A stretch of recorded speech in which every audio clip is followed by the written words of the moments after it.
On this episode of the Oklahoma Breakdown with Ikard and Lehman, presented by Riverwind Casino, we talk some OU football by discussing some recruiting news, and list season has officially begun, and 5 OU guys are on PFF's All-American teams, so we discuss that.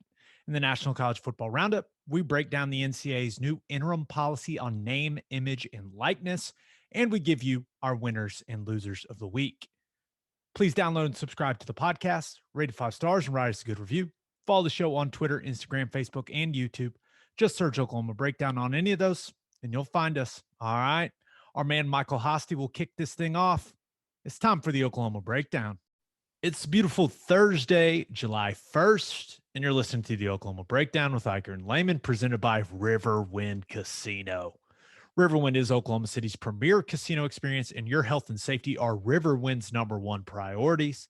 There are so many reasons why Riverwind is consistently voted OKC's #1 casino, but it all starts with their amazing variety of gaming thrills and excitement. Riverwind's beautiful award-winning environment plays host to more than 2,800 of the latest electronic games, with a huge selection of table games, including blackjack, blackjack match, roulette, and Teddy's favorite, craps. No matter what your game, Riverwind has it in spades and hearts. And Fridays in July from 6 p.m. to midnight, you can win your share of $100,000. I said $100,000 in cash and bonus play in Riverwind's $100,000 Freedom and Fortunes giveaway. That's a lot of money. If you need help finding your way, just visit riverwind.com. Riverwind Casino, simply the one.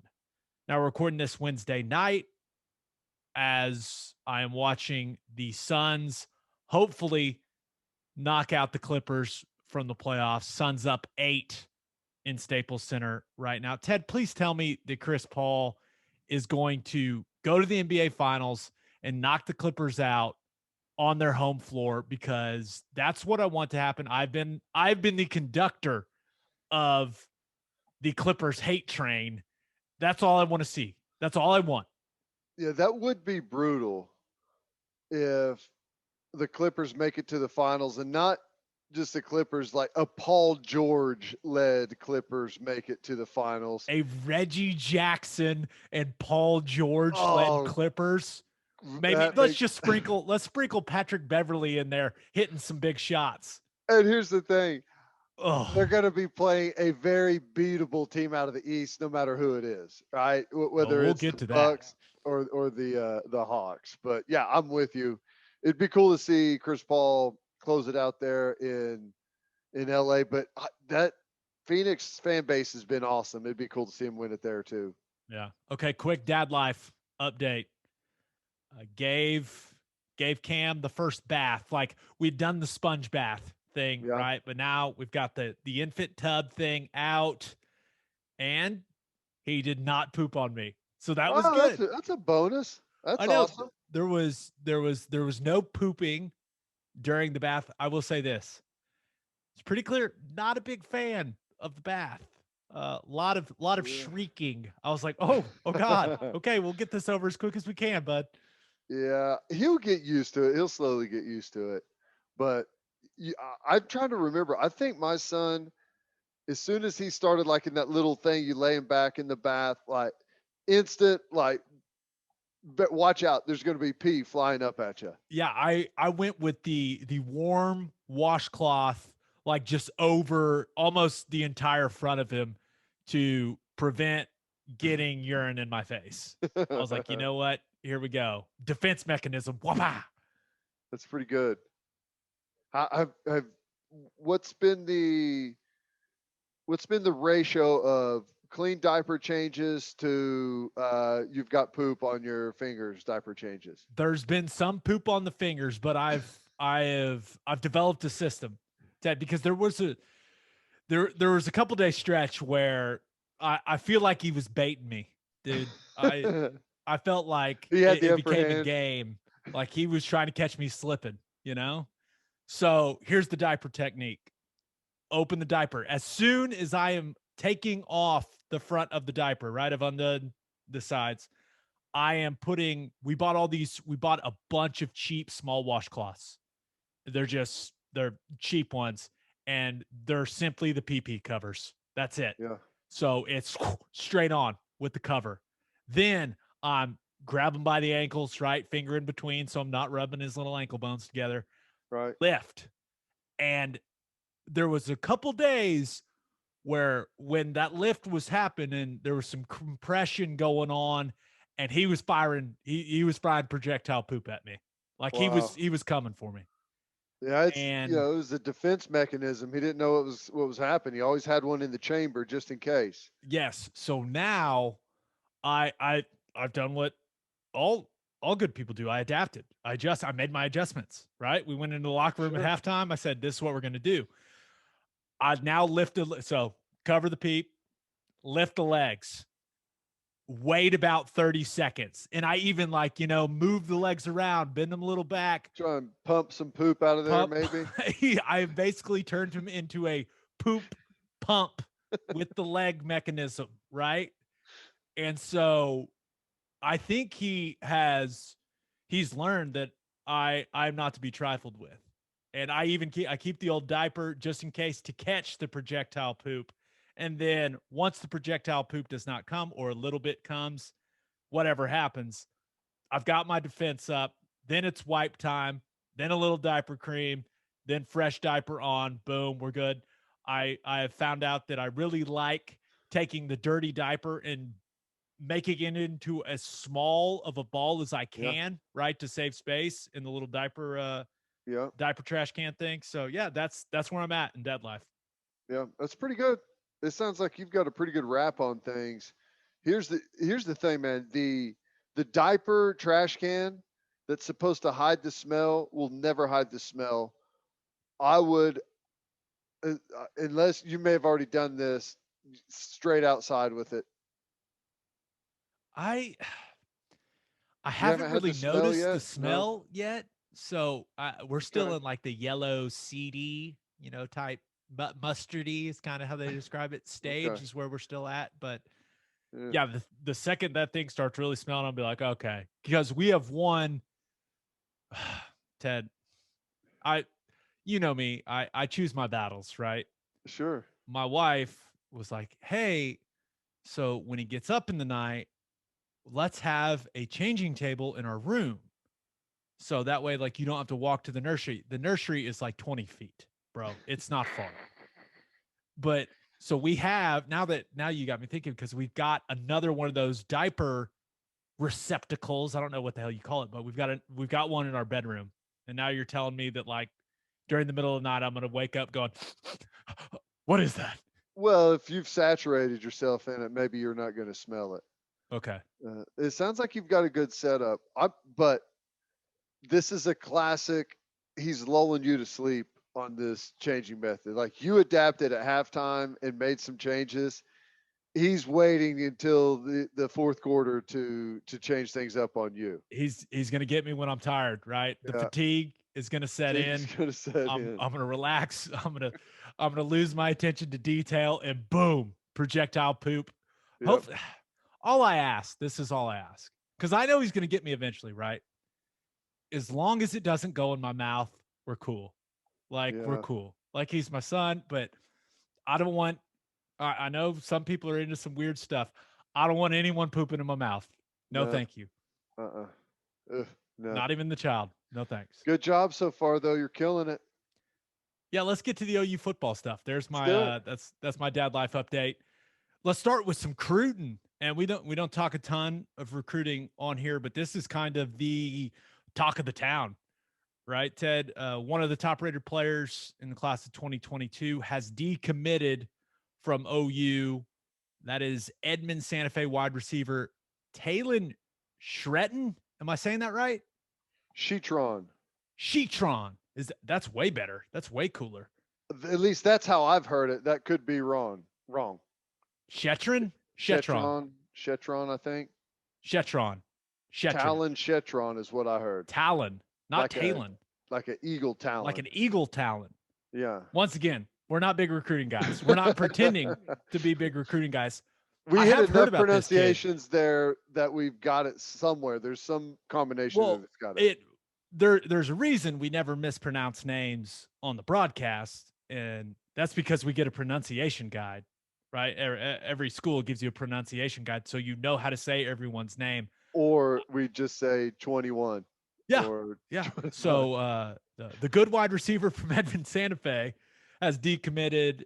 Then he announced that he has committed to Oklahoma State, and this made some waves locally. Obviously, a guy flips from OU to OSU doesn't happen a lot, but Ted, it sounds like it has everything to do with Mike Gundy offering his brother Tabry, Yes. Tabry, Yep. Tabry, Shettron. I, I'm sorry to the Shettron family, but this kid is a tight end. He got offered by Oklahoma State. Seems like he's pretty raw, but good frame. But it's a classic brother package deal. Yeah. And so all of a sudden you look at it along with the Jordan Hudson kid, OU has now had two of the top wide receivers in the class of 2022 decommit. Any concern, Ted? Any No, concern at all? I got no concern. Um, I honestly, because a bunch of people are worried about, gosh, we can't recruit in state. I, I think every party is fine here. I think it's awesome that he wants to go with a package deal with his brother. I think he and his brother are adopted and they've got a tight bond that they want to stay together. I think that's awesome. I think it's great that he did that, that he's willing to maybe go to a second or third choice to where he can be with his brother and he gets a scholarship as well. I think that's awesome. I think it's good for Oklahoma State that they get I don't, this may be the highest ranked recruit nationally that they've had in a long, long time. I saw he's like in Number ESPN's 61 rankings. or something in the country. Yeah. Yeah, ESPN's rankings. He's like in the top 20. Yeah. He's a really good player. And I like it on OU's end that, yes, you have a decommit from a top wide receiver. They haven't had problem recruiting receiver, and I feel like they'll be able to find another guy to fill that spot. But the other thing is, I don't have a problem with Oklahoma not giving a scholarship to someone that they feel like maybe isn't the caliber of player that they are going after at OU, and bring the level of talent on the team down. I just think it's across the board all fine. It's, in a perfect world, would you like to have the kid at OU? Sure, but here's the other thing. It's July. There's a long time between now and December, okay? And who knows, his brother may play himself into a couple of scholarship offers from other places and decide that, he doesn't want to go to Oklahoma State. I don't know. It's not over yet, but I've got no problems. I think Oklahoma's doing a fine job, or the Sooners doing a fine job recruiting the state of Oklahoma. I got no concerns.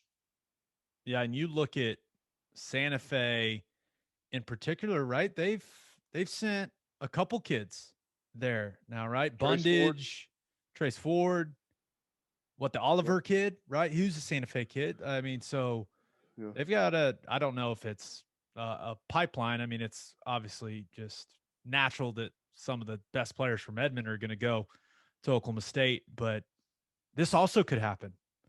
What happens if the brother ends up getting better and then maybe he gets an OU offer? What Yeah. happens then? Sure. Hey, I wish that we would say, okay, you can have uh Shettron. We'll take Braylon Presley, the kid from Bixby, because I think he is unbelievable. Unbelievable. I'm so mad that OU is not going after him. The only issue is once again the brother thing. I know. Uh, the other Presley, who is I think Yeah, is going to but have hey, blood's thick, man. if he was offered by OU, he'd come to OU, I think. I guess I don't know him. Maybe there's no way he'd come to OU, but still, I I think he is amazing. Yeah, I don't know. We'll see. Yeah. But there's our attempt at trying to talk about recruiting. There we go. Okay, to July, it's list season. baby. And we're just getting started. So let's start with one of the first lists to come out here in the month of July, and that is the Pro Football Focus All-American Teams.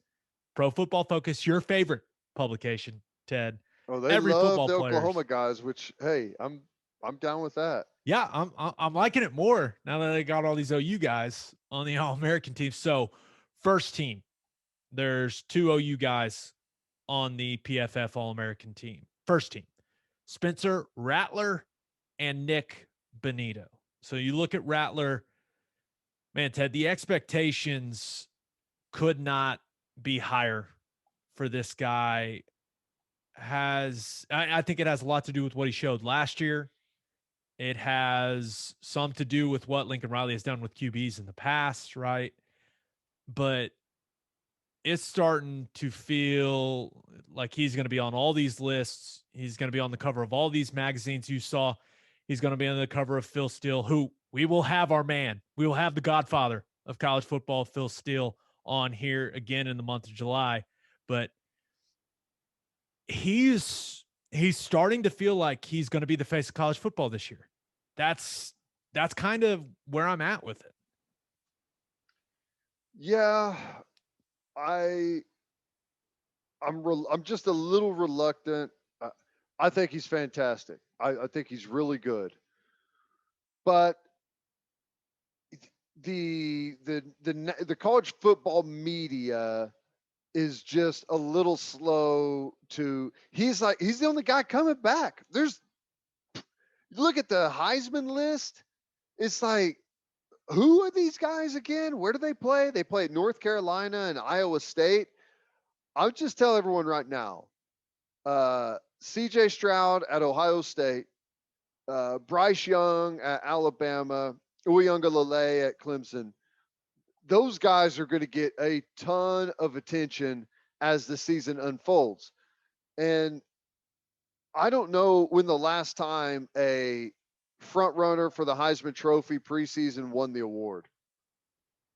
Long time. Yeah. And don't forget JT Daniels of Georgia, too. I think Yeah. that's a guy that I a think lot of he's people are poised to have a forgetting about. great year. Yeah. You're But right.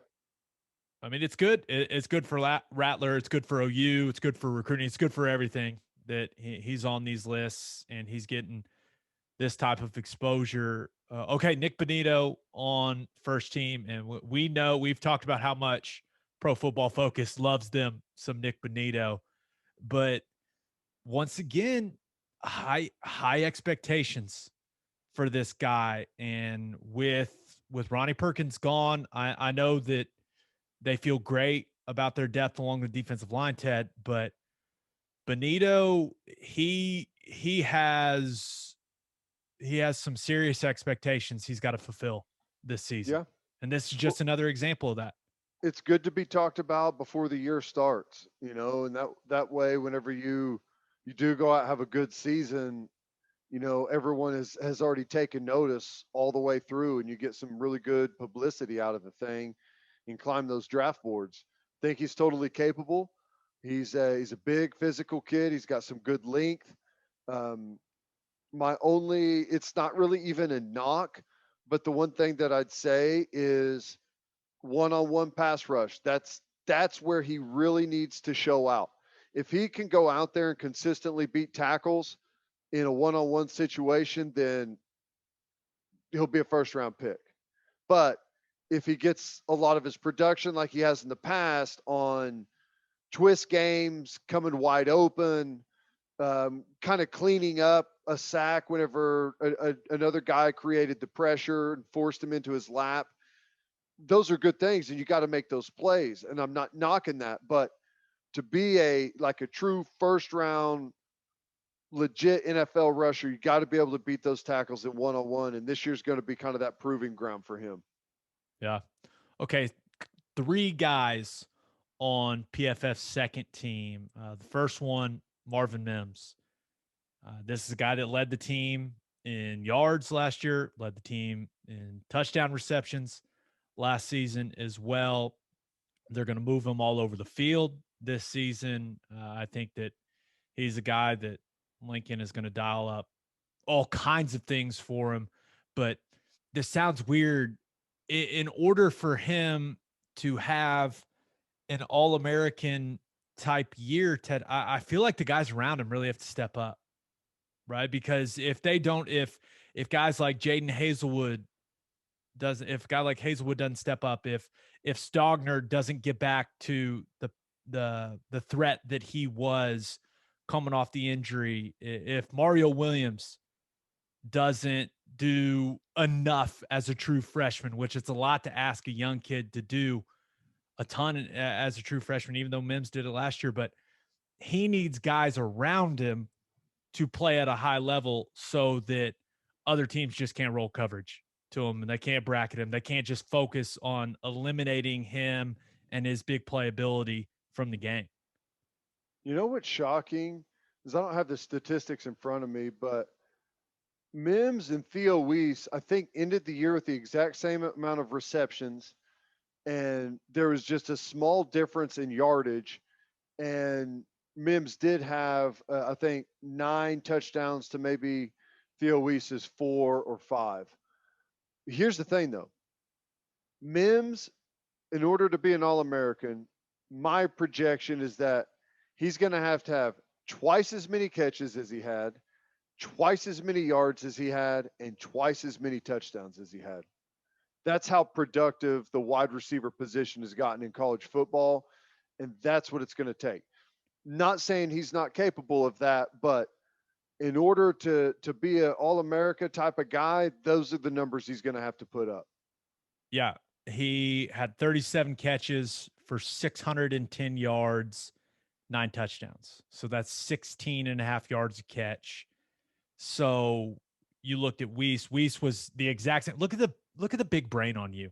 37 catches, 530 yards, only 4 touchdowns for Weiss. So to be an All-American wide receiver in today's day and age of college football, you have to be 1,000-yard guy, right? Mm-hmm. In a normal season, right? In a complete season, not a coronavirus shortened season. Like you have to be 1,000-yard wide receiver. Yeah, at least. The guys last year, like the kid from Ole Miss, your Heisman Trophy winner, even though it was shortened, those guys' statistics that they put up were insane. Like you had Devontae Smith last year had 1,800 yards. Elijah Moore in a shortened year had 1,200 yards, just under, and then you had another kid that had 1,200 in a shortened. So that's right. I mean, you're talking about for a full season to be a top 4 or 5 type of guy, you're going to have to be 1,200 plus yards. You think he can do that? I mean, I think he can do it. It depends on how much they're throwing it around. On our team. Yeah. CD's done it. D.D. Westbrook did it. I'm not sure what Shep's numbers were, but it's definitely possible. Now, it's all tied back to the offensive line. The offensive line's going to have to improve over how they played a year ago if anyone's going to have those type of numbers. Look at you acknowledging the importance of the offensive line. I think everything offensively this year is tied to those guys. When you look at those guys that had huge numbers, CD's year is a little bit different, but when Kyler and Baker were thrown to those guys, they're standing in the pocket for like 8 seconds with no one around them. And it's easy to rack up huge chunk plays whenever that's happening. Yeah, there's no doubt. Well, we'll see. In Beaton-Bow, we trust. Okay, 2 other guys on PFF's second team preseason All-America list. Kennedy Brooks. This is a guy that had back-to-back 1,000-yard seasons before opting out last year. Ted, we've been I wouldn't say we've been hard on him, right? We've been all about Eric Gray after what we saw in the spring and what we saw in the spring game from him when it came to his versatility. And Kennedy, he wasn't back to where he needed to be physically, right? I do think with a good summer, and it sounds like He's putting together a good summer. I think he's going to be an extremely productive player. I still don't know how to describe it, but when he runs the ball, it just seems like holes get bigger. Like I don't know how it works, but I do think maybe, and I think we may be guilty of it, but there's a lot of people sleeping on a guy that's been a very, very productive player in this conference. Well, I'll admit that I'll be guilty of it, and it's not in no way is this meant to be a shot at Kennedy Brooks, but when the head coach during spring football that never calls anyone out says that we've got to find a way to get him more motivated to where he practices harder, he runs the ball tougher. That's not a good thing because Lincoln doesn't ever single anyone out. Never. And that happened. Okay. So whenever you factor that in, he's running for a new running back coach that has no preconceived notions of him at all. He has to totally earn his spot, right, with DeMarco. He missed a year. They made it a big priority to go get 2 transfer running backs. Okay. You combine that with whenever he had his most production was with Kyler, a running quarterback, and Jaylen, a running quarterback. Kyler wasn't, I wouldn't necessarily call him a running quarterback. Jaylen definitely was. But 2 quarterbacks that were a real threat in the running game, which makes it easier on the running back. And those 2 offensive lines were way better than what we saw last year, and at least where this coming year's offensive line is right now. Yeah, where it seems like they're at. Right where it's at, right, like where I have them today. And I'm not saying they can't get there, but that's why I have all those things kind of stacked against Kenny Brooks and why I don't project that he's going to have 8.5 yards a carry game like he's averaged over his career. Like that, I don't think that production is going to be there. I don't. Yeah, we'll see if the 1,000-yard streak continues for Kennedy. Okay, the last guy on this list. This was one when I saw Kennedy Brooks' name, I was like, really? Okay. When I saw this one, I was like, excuse me, wait, what? And it's not to do, it's definitely not due to lack of talent, but Jaylen Redmond, preseason, second team, PFF, All-American. Teddy, your thoughts? I think he can be an absolute force in college football. But there's got to be consistency. You know, you've got to be able to do it not just for an entire series, not just for an entire half, not just for an entire game, but an entire year. You've got to be a consistent, dependable player, whether it's injury, whether it's off-field stuff. You've got to be reliable and you've got to be productive. And, you know, I think that he's got a ton of talent. Would I have put him there? Probably not, but he's got the talent to be there at the end of the year. If he takes care of business and becomes that type of player I was just mentioning, sure, he's capable of anything.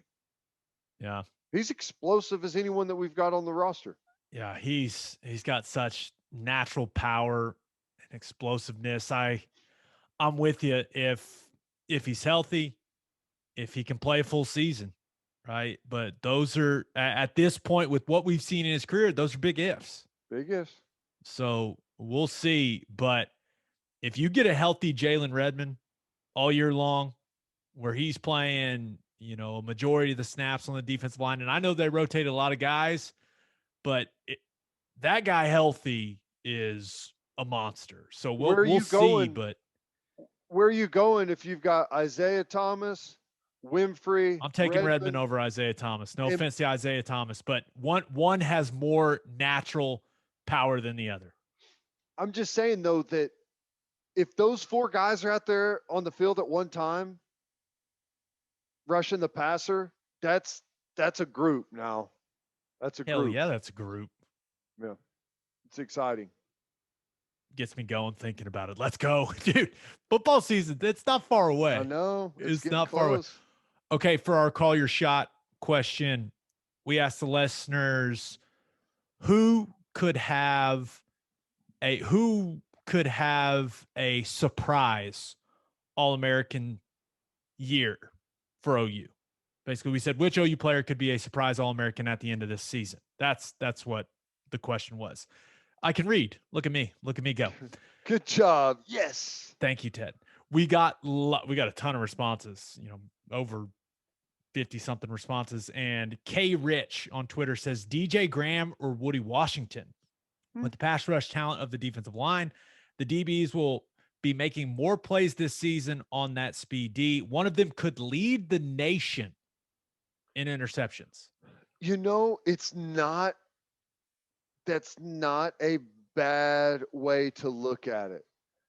You know what number led the nation last year in interceptions? 5, 4, 6. Trey Norwood ended up with 5, and the dude barely played last year. And he came on really, really strong late. Yeah, I don't think it's out of the realm of possibility that one of those guys could have a huge interception year and be there. That's actually a good pick.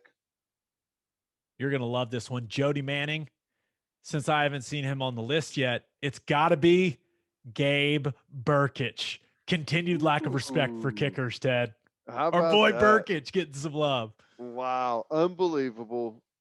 I was unaware that they even had a All-American position for kicker. Wow. Sean Brown says Isaiah Thomas. A lot of different responses from people. Which is a good thing. That tells you how deep the team is. Yeah.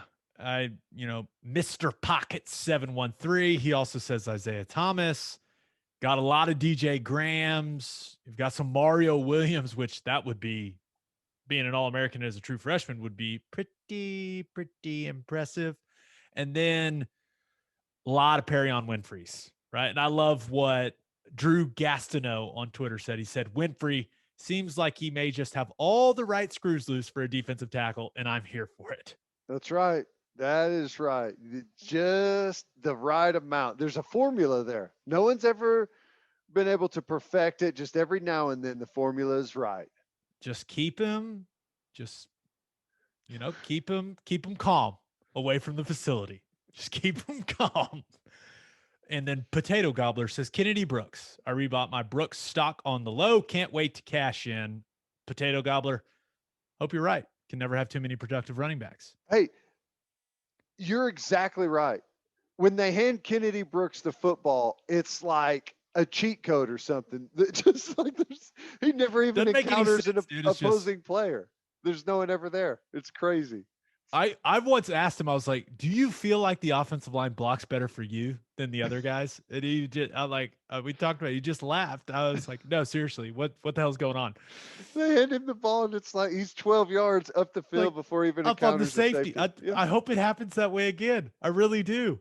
I don't want to make it sound like we're not cheered for Kennedy Brooks. I hope he rushed for 2,000 yards. All right, Ted, let's move on to National College Football Roundup. But first, let's talk money. First Fidelity Bank is a full-service financial institution based in Oklahoma with tailored solutions for all your personal and business needs.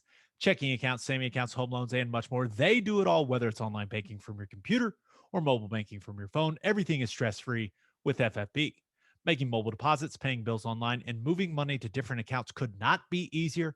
First Fidelity Bank also provides free ATMs worldwide, making banking convenient wherever you are. They also give back to the community. FFB donates a total of more than $500,000 to local charities and educational foundations. Make your life easier and go bank at First Fidelity Bank. Visit ffb.com for more information. And don't forget to send your kids to Bishop McGinnis Catholic High School. Bishop McGinnis Catholic High School has a long tradition of educational excellence. With a 12-to-1 student-to-teacher ratio, no student is overlooked. Bishop McGinnis's college prep curriculum offers 22 AP courses. There are numerous clubs and organizations for students to join, and as a proud member of the OSSAA, there are 14 sports offered. If you want to provide the best possible educational and spiritual development for your children, contact Bishop McGinnis Catholic High School or visit bmchs.org. Financial aid is available Okay, time for the National College Football Roundup. And the name, image, and likeness era of college athletics is here. The Division One Board of Directors has voted to approve an interim name, image, and likeness policy so college athletes in all 50 states can make money off their name, image, and likeness starting, oh, would you look at that? Today, July Boom. 1st. There's a significant number of states that have laws that go into effect July 1st. This interim policy will stay in place until federal legislation or new NCAA rules are in place. And Ted, the NCAA does what it does best, man. Very, very late and very, very vague, my friend. It's a total guess right now as to what you can and can't do, what will be regulated, what won't be regulated.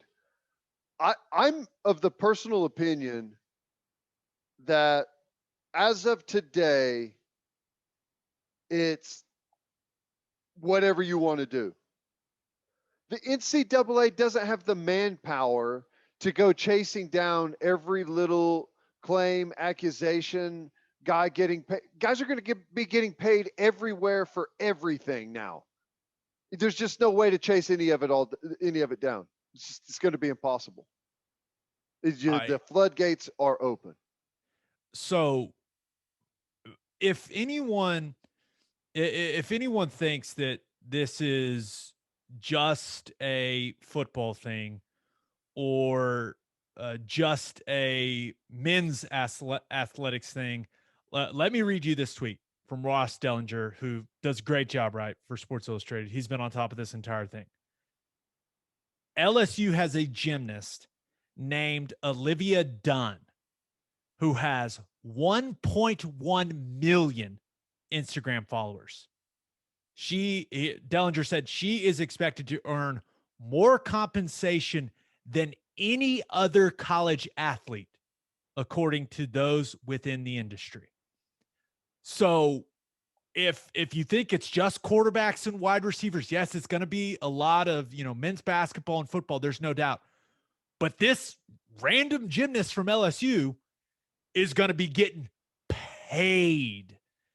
And yeah. I would not be surprised, just being here in the state of Oklahoma. You talk about those softball players that just went on that road, just won a national championship. You don't think that they're going to get some cash? Like, come on. Like, people are going to want those women representing them, or they're going to want them to come and do a hitting clinic, like stuff like this is not just the football and basketball guys. That's not how it's going to be. It's almost better to be in one of those Olympic sports, that have a huge following, but TV's not saturated with it. So if you want any information on your athletes, what's going on in that sport, you follow those people individually, right? If you want to know what's going on in college football, you turn on SportsCenter. It's the market is totally flooded with that stuff. So you have to seek it out in those other sports, and you seek it out by finding those athletes, and you're drawn to them. I saw, and I don't have it here, but I saw a picture of a billboard. Did you see this? I think it was in Connecticut, and it said the highest paid college athlete lives in Connecticut. We just can't pay her yet. And I don't know. It was some sports nutrition company had the billboard.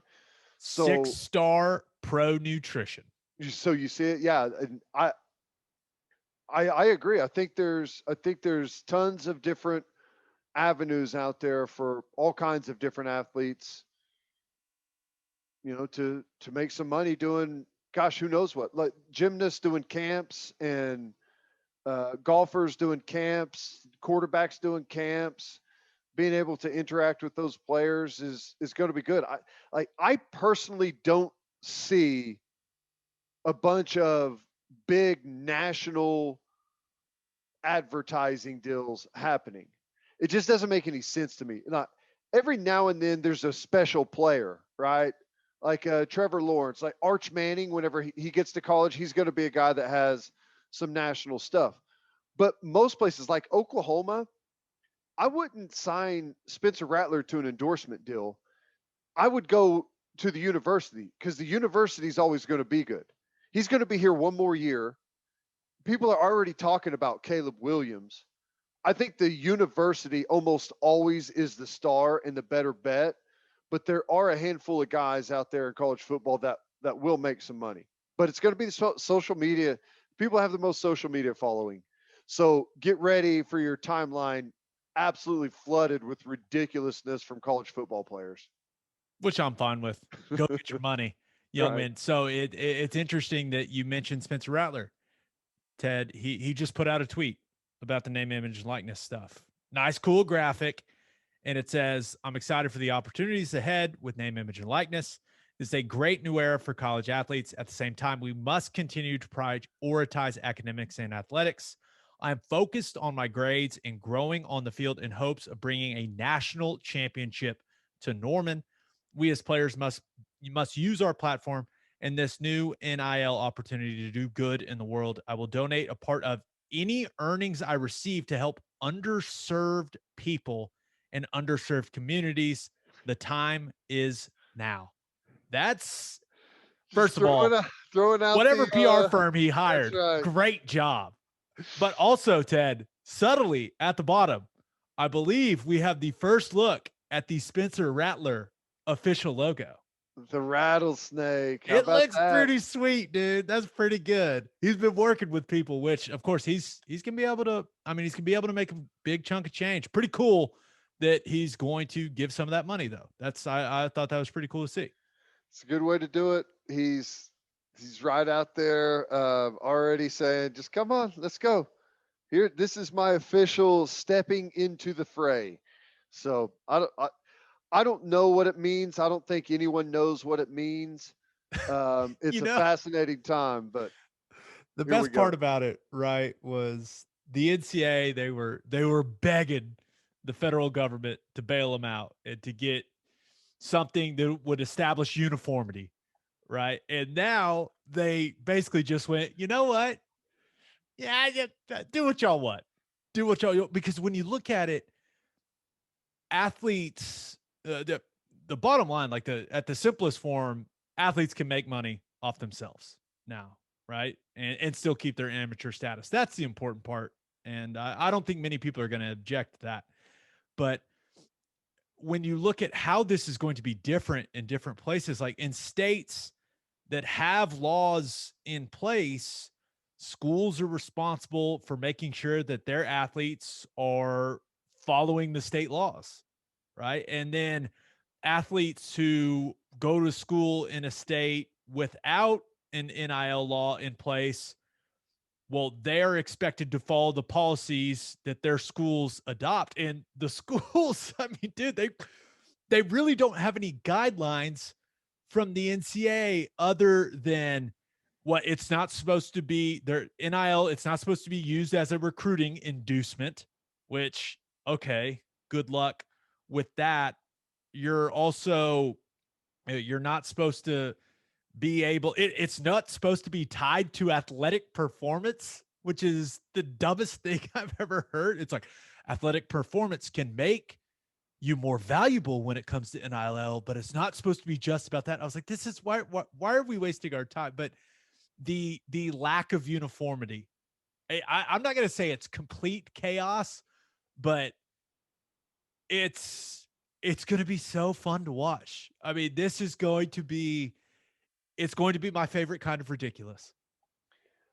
I I've said this point. I don't know. We've been talking about this for 6, 8 months now. I'm just fascinated by it.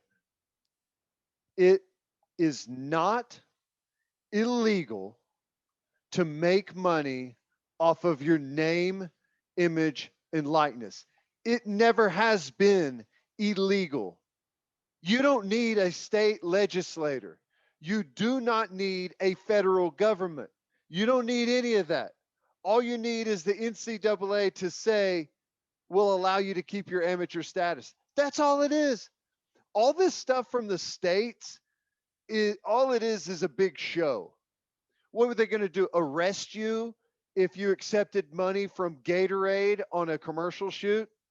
They're going to throw you in jail.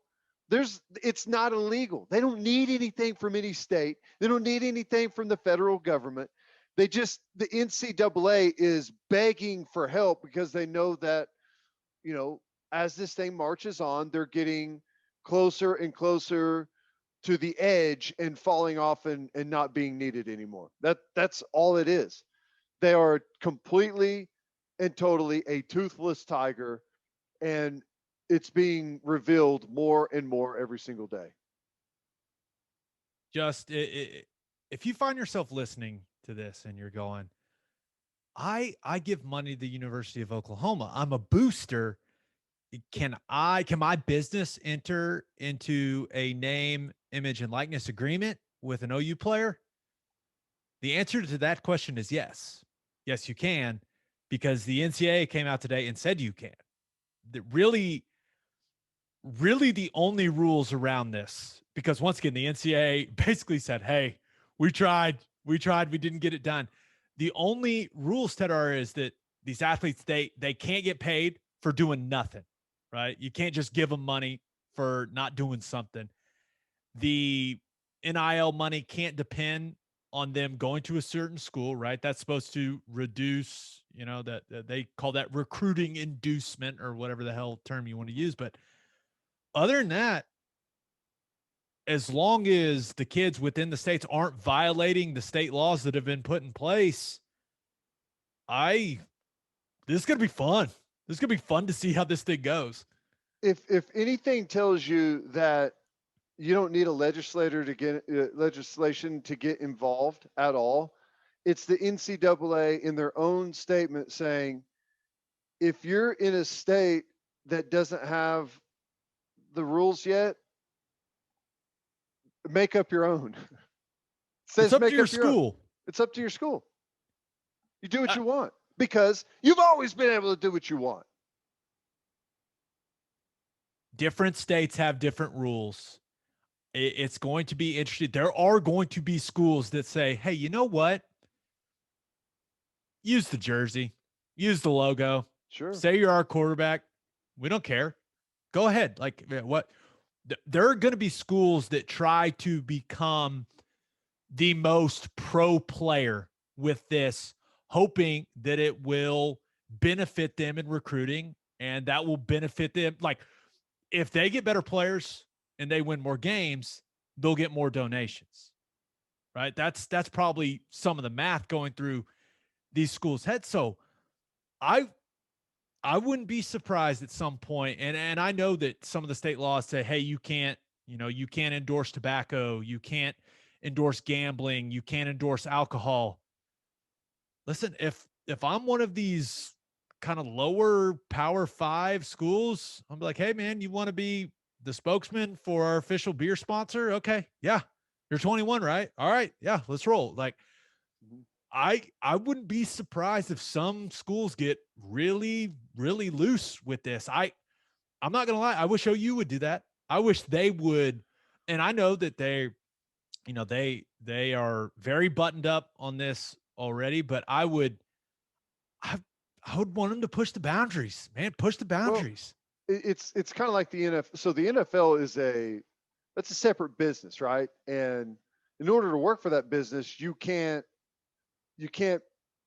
endorse any of those products that you just listed and play for the NFL. You can go out and do those endorsements all you want. You just can't play in this league if you do it. But in college, that's a different deal. These are nonprofit organizations.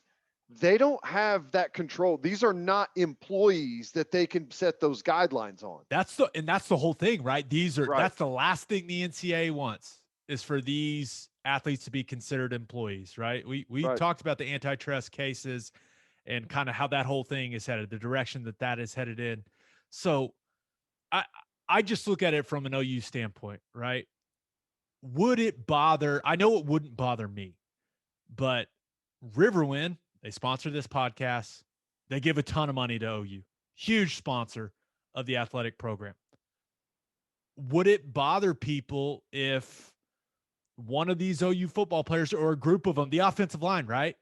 If they're on the craps table, right? And they put it out on social media and like they do a video, like it wouldn't bother me one bit for those kids to make a few dollars off of something like that. But there's still going to be old school people that are like, whoa, the kids are gambling. Like, what's going on here? It's not like they're not gambling on the games. You know what I'm saying?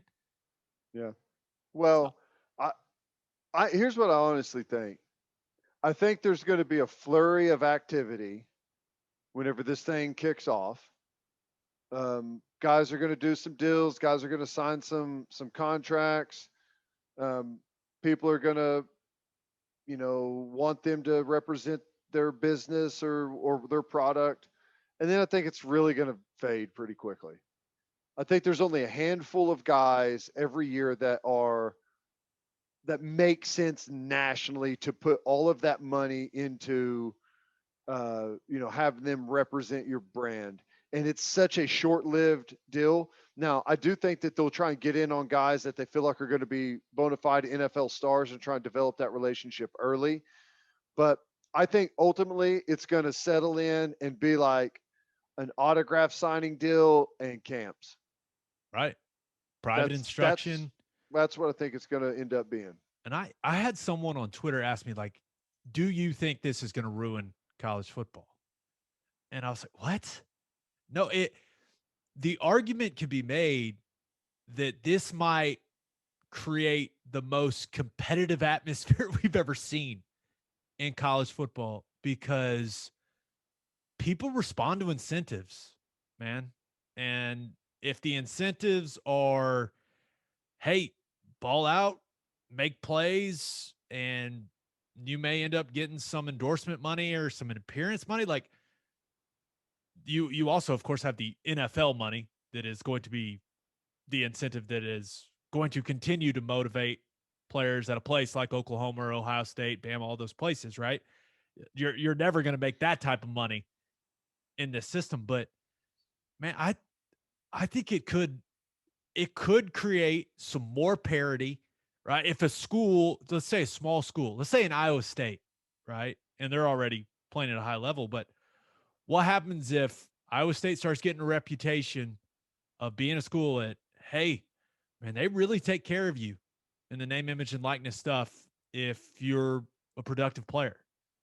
I mean, you know how it works, Ted. Players talk to each other, and the players talk to recruits when they come, and recruits talk to recruits. I'm just saying this could create some serious competition. Now, I still think that Bama and OU and Ohio State and Clemson, those types of schools are going to dominate because that's just where we're at in the sport right now. But I continue to just, when I think about where this could go, like it's fascinating to me how this could affect the landscape of college football. Yeah. I don't know. I think there's right. Yeah. going to be some good unintended consequences. I think there's going to be some bad unintended consequences. I don't think anyone really knows where ultimately it's going to land. I think that it's opens the door for cheating, like at a pace that we've never seen before. But as far as on the field, I don't know that. I don't think when it's all said and done that we're gonna really notice all that much on game day. You know? It's not like I'm not gonna be worried about Nick Benito's endorsements on 3rd and 12 in the fourth quarter. I'm just going to be worried about whether he gets to the QB or not. Like I don't care what the kid's making off the field. And not everyone's like you and me though, right? It's going to bother some people, which I still think is weird because I think you and I can both agree that, if people want to spend their hard-earned money, they would spend their business's dollars on college football players, college athletes. Hey, it's their money. They get to do it. Like, who cares? One of the groups of people that I think it's going to really bother, and that is the athletic administration people. It's just, you've already got compliance for 100 different things, for recruiting, for workouts, for practice, for school, for grades, for there's all of this stuff that you have to deal with. Now, on top of that, you're going to have to be chasing around 100 guys on your football team to see what endorsement deals they're doing, where they're getting paid. Is it legit? Is it within the so-called rules? Are there any, like, uh, is there a problem with any of the OU products that we endorse and what they're a competitor? I mean, it's just a whole other can of worms that those people are going to have to deal with, man. Just one more thing. God bless our Yep. man Kenny Mossman, That's right. because he has been tasked with the whole NIL issue there for OU athletics. So So, yeah, I I want would a love. raise. Yeah, our man Kenny may need a raise after this whole thing, but I would love to get and maybe I'll text Josie and see if we can get a, kind of a very detailed guide, the detailed guidelines that the players are going to get, right? Like the things that are all right, the things that aren't, because there is a state law in place, right? What are the details of that law? How is OU interpreting things? What it's the school policy like? I would You love wrote to. the law. Yeah, they got to do it themselves. So I would love to know what the players are being told, if that makes sense. Here's one of the things that I've heard. So they aren't going to be able to use, like, for any type of endorsement deal or commercialized monetary gain, any action photo, any photo in OU gear, any photo if with them wearing OU colors. All of that is going to remain with OU. Like, if you're going to go do like some type of photo shoot, you can't be wearing anything that affiliates you with the University of Oklahoma. It's got to be totally separate. Just a reminder, when you sign your national letter of intent, you give away everything. You don't read it, but you basically give away your entire, you give your soul to the university. Your name, image, and likeness to the university. You give it all. Which I wonder, like, what that looks like going forward. Has that thing changed? I don't know. Yeah. It's going to be interesting, man. All right, let's get to our winners and losers of the week. But first, do you own a business? If you do, you need Insurica in your life. Insurica is one of the country's largest insurance brokers with 30 offices throughout Oklahoma, Texas, and the Southwest. Insurica is able to customize programs by accessing the latest information from many insurance carriers. They compare and contrast coverage offerings and pricing in order to design a cost-effective, comprehensive program to meet your business's specific needs. Insurica's clients become best-in-class businesses by working with Insurica's team of advisors to manage risk. Purchasing insurance is only one way to protect your business. Best-in-class businesses win by avoiding a loss in the first place. If your business partners with Insurica, you'll save huge amounts of money and take back control of your total cost of risk. I'm an Insurica client, and you should be too. If your business wants to be best in class, connect with Insurica at insurica.com. That's INSURICA.com. And guys, summer is here, and you know what that means. It is hard seltzer season, baby. And there's only one hard seltzer that we drink on this podcast, and that is Will and Wiley Hard Seltzer. Starting to drink some of the Sonic Hard Seltzers, but they're made by Coupe Ale Works also, so it doesn't matter. It's perfect for any occasion. We drink it by the pool, at the lake, and at the tailgate. It's made in Oklahoma, and it is absolutely delicious. Will and Wiley is customized for the Oklahoma lifestyle. Go find it right now in a store near you, and go follow them on social media at Will and Wiley. As always, Ted, kick us off. Who do you have as your winner of the week? It was easy this week. And you can put a lot of people in there, but I'm just going to say the man himself, the Greek Freak, has the ugly looking knee hyperextension, was nasty, was helped off the floor, didn't know what was going to happen from that. No structural damage, Gabe. How? And when you're, How? I don't know, Sorcery.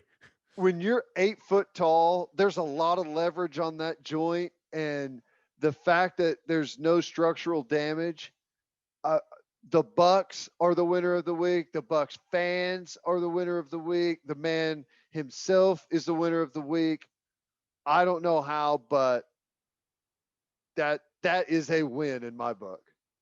Not only, so when it happened, no, first of all the people coming at Adam Silver saying you rushed the season, the turnaround was too quick, these guys are getting hurt. Listen, I don't think Giannis's knee getting hit in the air and that whole like that sequence was not a result of him being worn down or like Right. anything like. And I know that what they said that the calf on that leg had been sore, like all that. It's like no, that was just a weird situation, right? And Yeah. the same could be said for Kyrie, right? He landed on someone's foot, right? I mean, it happens. Well, same But thing with Trey. Trey is move your fat foot, ref. yeah, he steps back on the referee. That has nothing to do with playing more games in a shortened amount of time. But no structural How? damage. When it happened, I will say this. And he walked off, and Reggie Miller, someone needs to let that guy know that you can blow, but believe me, from experience, you can blow your entire knee out. Like it can explode and you can walk off just fine. Yeah. Believe me, I did it. No problem. Yeah. But it was one of those moments where you're like, oh my gosh, not only is he out for the playoffs, he could be out for all next season. Like, will he ever be the same? Like those conversations were happening. And then all of a sudden the next day, Woj and Zach Lowe come out like, oh yeah, knee's fine. We'll see. He's doubtful for game 5, but yeah, we'll see. That would have been nice to have a remember when Tony Romo said Dak Prescott's broken leg that was hanging off was a calf cramp? It's cramped up. One of the best announcing moments, and you know how much I love Romo, but one of my favorite, just like, wait, did he just say that moments? I replayed it 20 times when it happened. That was great. But yeah, Greek Freak he's the winner of the week, man.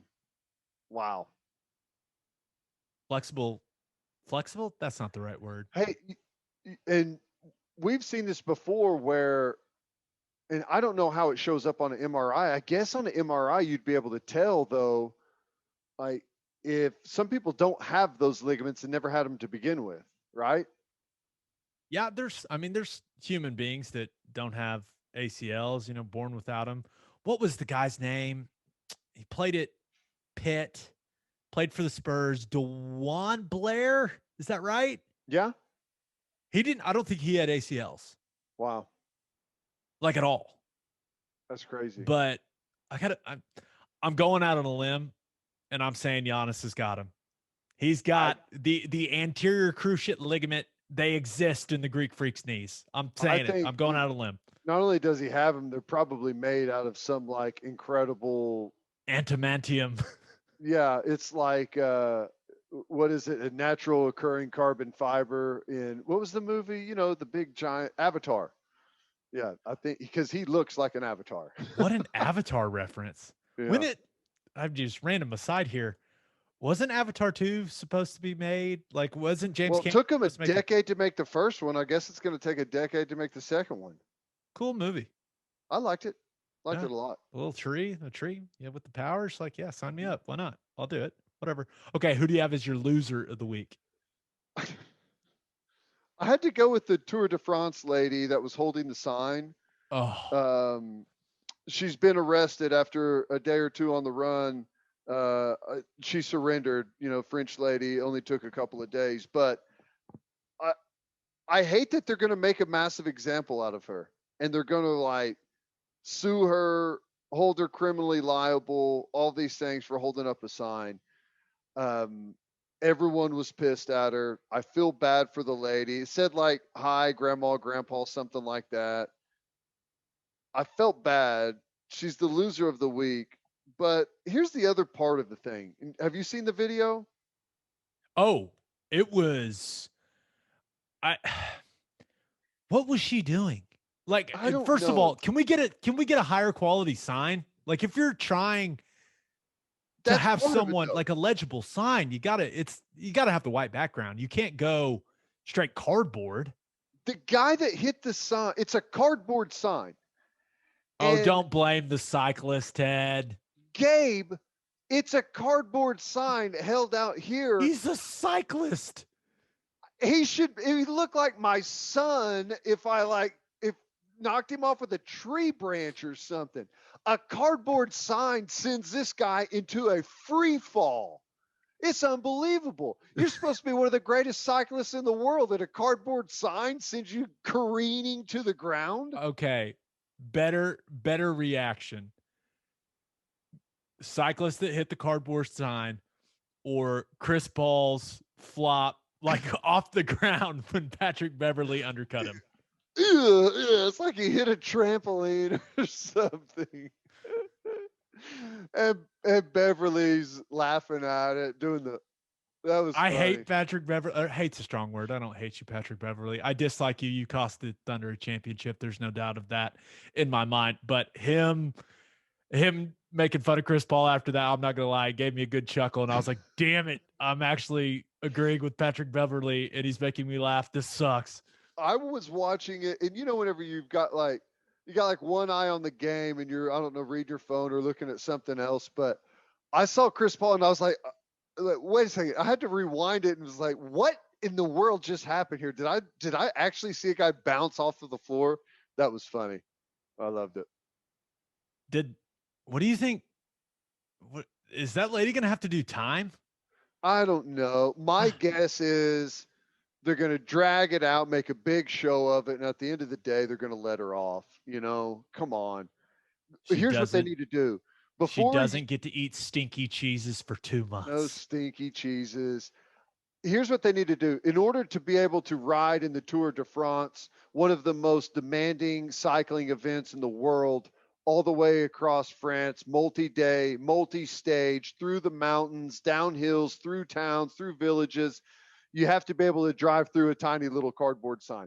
If you can't ride your bike through a cardboard sign, you can't compete because you're a danger and you're going to cause 70 people behind you to wreck.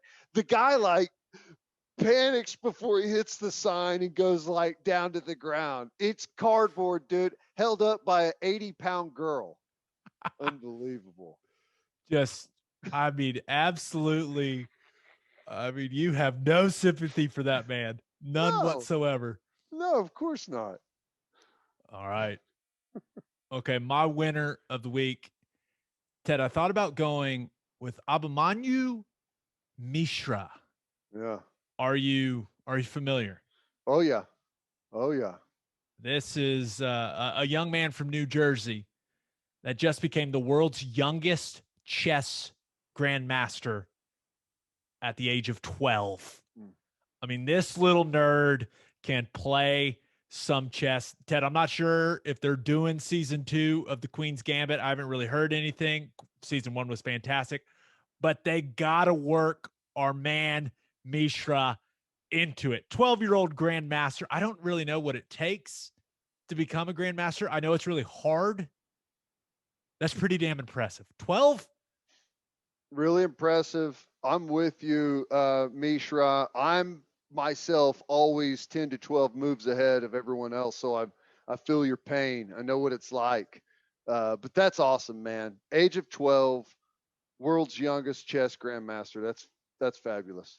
I also thought about going with the right tackle for the Saints, Ryan Ramczyk, former teammate, by the way.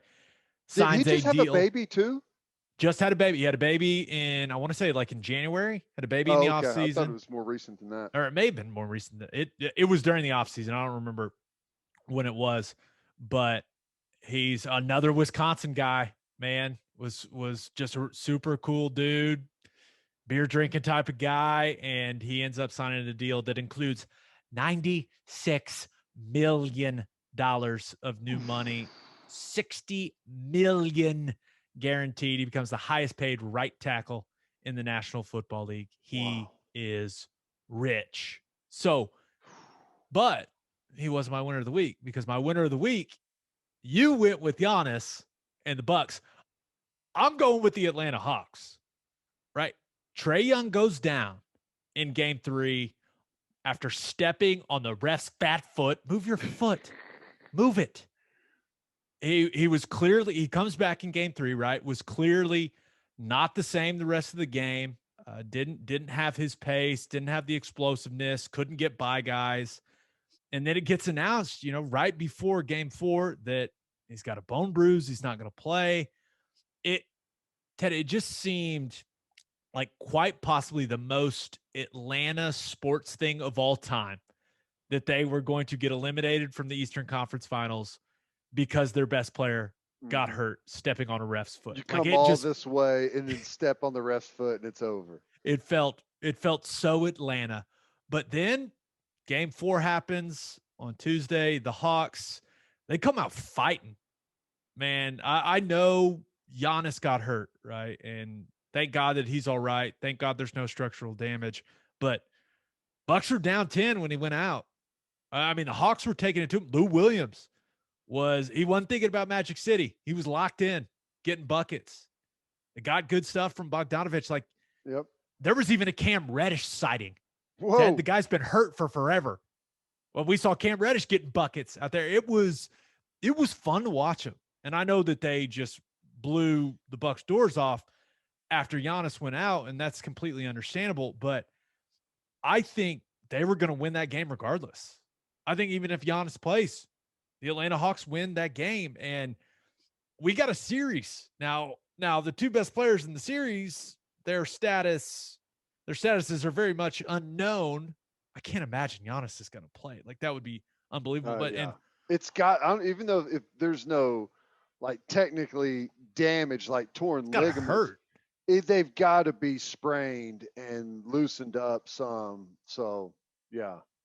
But all of a sudden, and it's not fun because the two best players are hurt, but all of a sudden we got a series in the Eastern Conference. It kind of, once Trey went out, it kind of felt like, hey, it was going to be the Bucks in 5.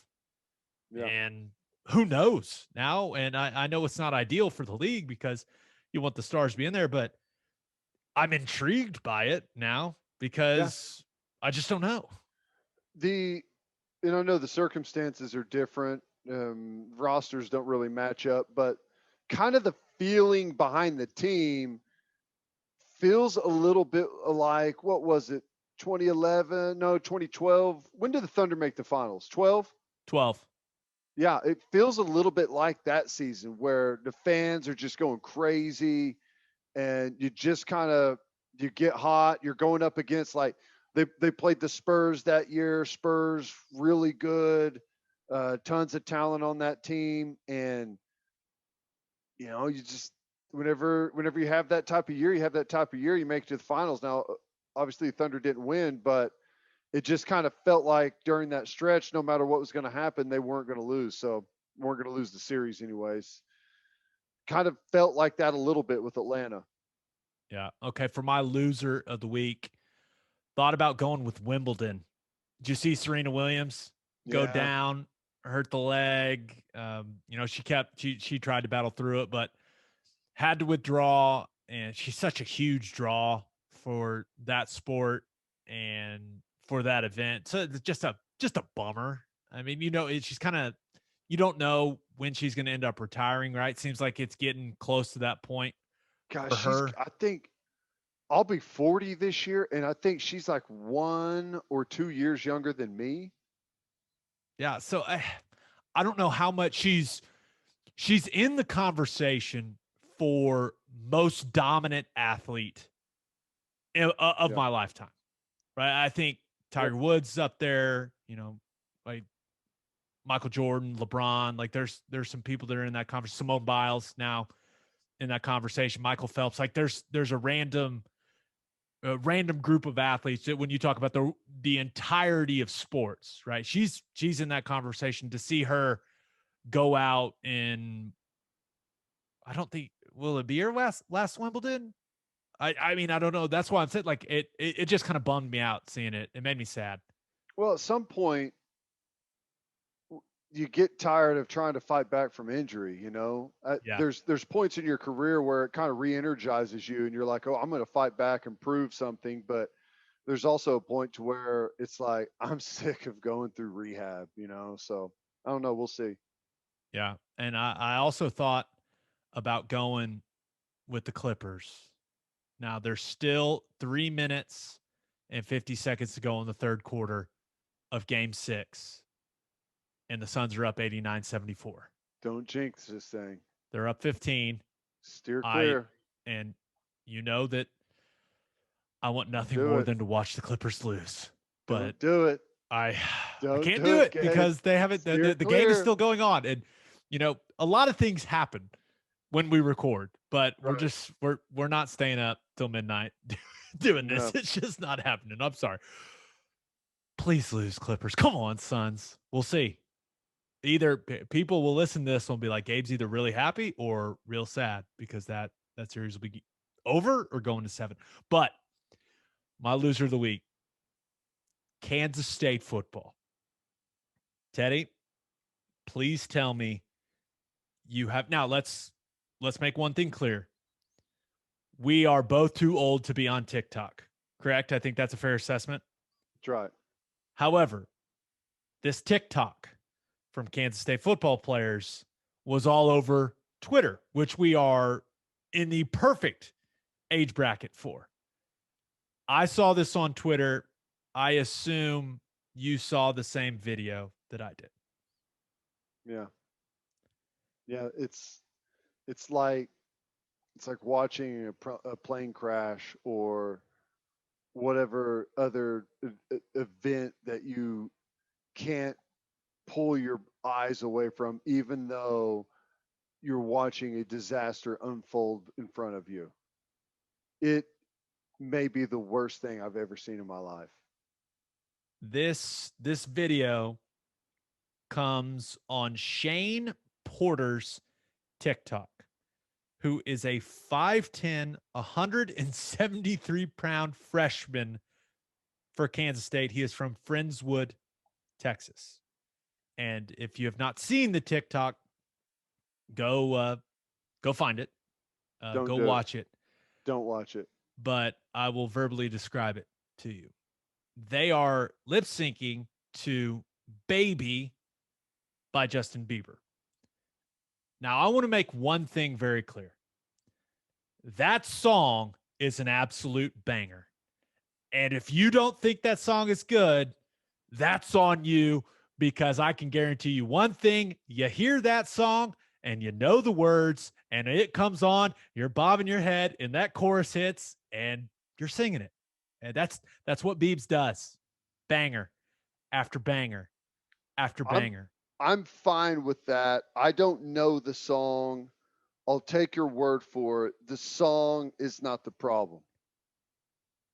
The problem. Okay, this is my problem with it. This is why Kansas State football is my loser of the week. I'm not mad at the song selection.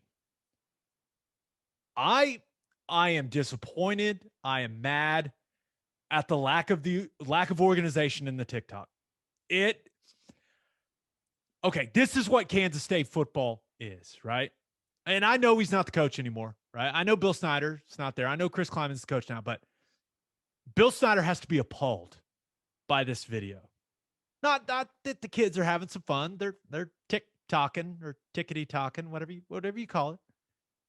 But if you remember Bill Snyder's 16 goals for success, the 16 keys for success, a few of them were commitment, unity, great effort, enthusiasm. I believe one was eliminate mistakes, consistency, leadership. That is what Kansas State football was built on. And this TikTok has absolutely none of those things. None of the kids know the words. There's no choreographed dance. There's no attention to detail. There's no pride in the product that they are producing. Ted, it sucked. It's a bad TikTok. It's bad.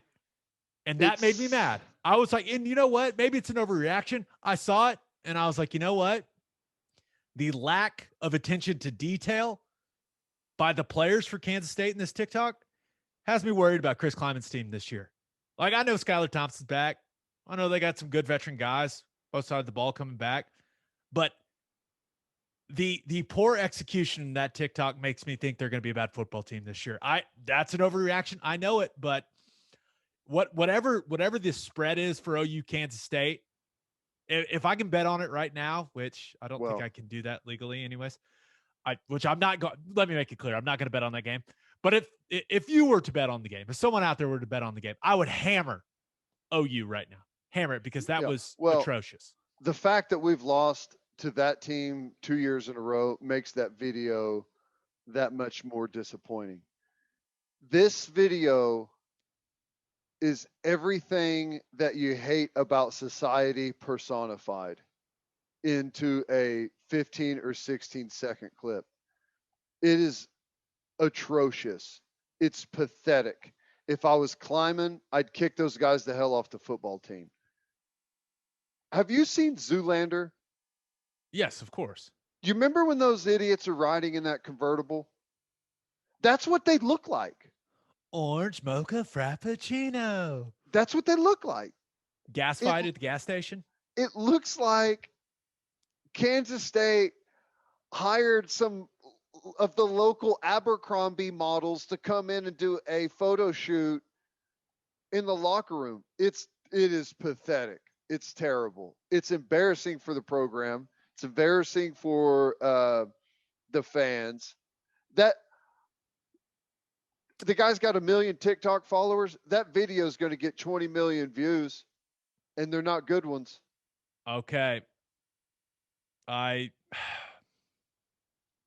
may retract. I just pulled it out. I did not realize that he had 965,000 followers on TikTok. Yeah. And once again, I don't have a TikTok. This video has 141,000 views already. I'm shocked it doesn't have more than that. I'm shocked it's not 10 million already. And I don't understand. Maybe I don't think I understand TikTok very well. Is this a name, image, and likeness thing? He can't make money off that though, because can he make money off Bieber? I don't know how to. Once again, I don't know how TikTok works, but I don't know who this may be genius, Ted. Maybe I'm just old. Oh God, I'm just old. This is brilliant. He's gonna get money for this stupid video. It's pathetic. And oh my gosh, Galaxy Brain. They made it horrible on purpose because they knew it would get attention, didn't they? Well, I don't know if they did or not, but let me just give a brief, tiny little bit of advice out there. If your company is thinking about spending money with this kid at Kansas State, fire your marketing director, and then when everyone leaves for work tomorrow, take a torch and light your building on fire. You don't deserve it. This is a horrible way to advertise. It's awful. I cannot say it enough how awful that video is. It's an awful video, but it could be awfully genius. Damn it. Hey, I don't know. There's a lot of things that I don't understand. Porter. I don't know how in the world that could ever generate money, but you get, I think you get money for just getting like likes on TikTok. Like you get paid. I think that's one of my wife's good friends is doing it. Like she puts a ton of effort to it, like writes for the TikToks and everything, like plans them out and everything. And I don't know how much money you can make for it, but the kid's got almost 1 million followers on TikTok. He's probably getting some cash, right? It's got to be. Well, he couldn't until today. Damn you, Shane Porter. I thought I was making fun of you. And really, how does he know how to look so horrible and pathetic that a bunch of people are going to watch it? I don't know. Maybe he's just really good at TikTok. Once again, I don't know how the thing works. The only thing I look at on TikTok are the videos of baby stuff that my wife shows me on TikTok, where she's like, hey, look at this. And I have to watch the TikTok of them doing something to a baby. Honest question though. What if you're Spencer Rattler, you're the front runner for the Heisman Trophy, front runner to be an All-American preseason, you know, you're the quarterback of one of the preseason top teams. Some have them as the number one. And there's some idiot walk on your team that does stupid dances on TikTok and makes 10 times as much money as you. Right? It's capitalism, baby. Sits there and puts like some weird filter on it. Looks like they all have makeup on. Yeah. Like, what the hell, dude? But I want to unsee that. It's messed my day up, man. It's terrible. I feel bad for the parents. I have to look at that. Like, this is what your son's doing at college. He's dancing around. Looks like a bunch of teenage girls dancing around to a Justin Bieber song. He's a football player. I don't know how much football he's going to play, but I know this. Listen, I don't know anything about this kid, and I think I've completely changed my opinion of him. Whatever he's doing, man, it's working. I mean, that's a lot of people following him. He got me. I watched that video 10 times today. I watched it at least 3 times, and we've talked about it so long on here. They're going to get it. He's going to get a couple more views. Dude, I think we're just getting old. This is one of those moments where you're like, yeah. Hey, I embrace the old, because if I ever like that stuff, please, someone put me down. Just, you have my permission. I'll put it in the will. Pull the plug. And on that note, episode 125 in the books. We'll have a new podcast that'll drop Monday morning.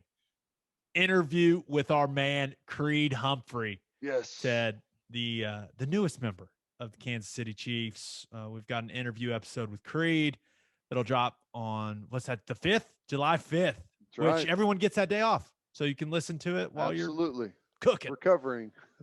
Recovering, whatever you're doing, driving back. All right, just a reminder, you can hear Teddy from 2 to 6 on Sports Talk 1400. You can hear me on Sirius XM Big 12 Radio, channel 375. Hope you all have a great weekend. Hope you have a safe and fantastic 4th of July. Until next time, we appreciate y'all for listening, and do what you always do, Oklahoma. Take care of each other.